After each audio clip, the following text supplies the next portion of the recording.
Dan's been there right at the produce stand right from the beginning. So how do you feel about this whole journey coming to an end now? It was bittersweet. It was definitely not my choice. I still thought we had some stories to tell, but it was the decision made for me, not by me. So I definitely miss pulling on those overalls. Which there was a time where I didn't think I was ever going to miss pulling on the overalls. But I've definitely, not going to summer camp this year, not seeing all my pals has been a definite change, and it was it was quite the journey. I auditioned for Letterkenny. When I auditioned for Letterkenny, I was living on a couch. And now I'm sitting in the basement of the house I own. So it's been a long journey for Dan. It's been a long journey for K-Trev.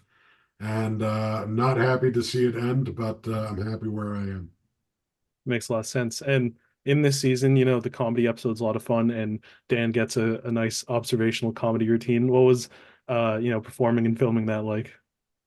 Well, I mean, stand-up has been my bread and butter for a long, long time before Letterkenny. So when they first came with me, back with the talent show episode that they wanted Squirrely Dan to do stand-up, and the whole idea of doing an impression of bad stand-up has always been fun for me.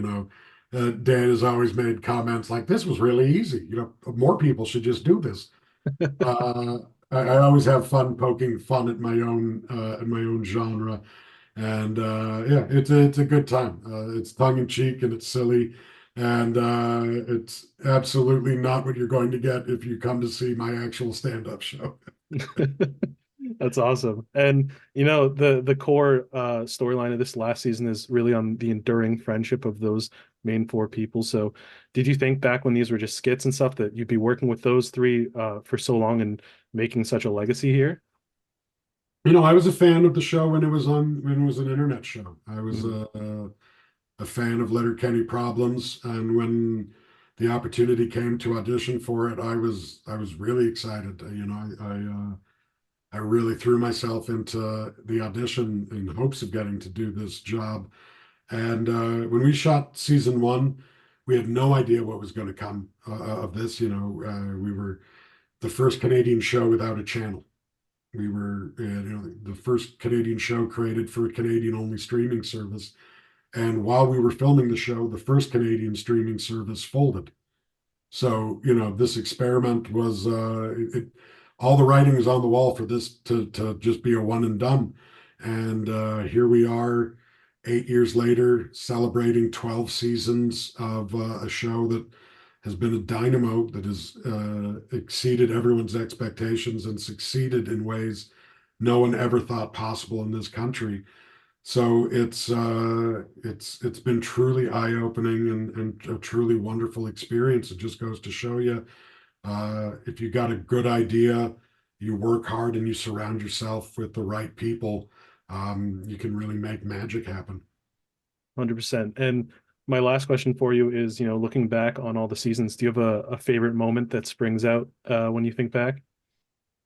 There's too many to really pinpoint. The one I've been quoting a lot is, the very first season, the very first time I ad-libbed anything on the show. We were sitting in Modean's, and I ad-libbed the line, "Here's a tip: it's really hard to get tuna out of your dick hole." And that made the cameraman Billy Buttery laugh so hard that he shook the camera. We had to reshoot the whole scene because of that. And that sort of set the bar for, if you can make the cameraman shake the camera, that's as funny as you can get on Letterkenny. And it showed me that I could relax a bit because I was exactly where I was supposed to be, doing exactly what I was supposed to be doing.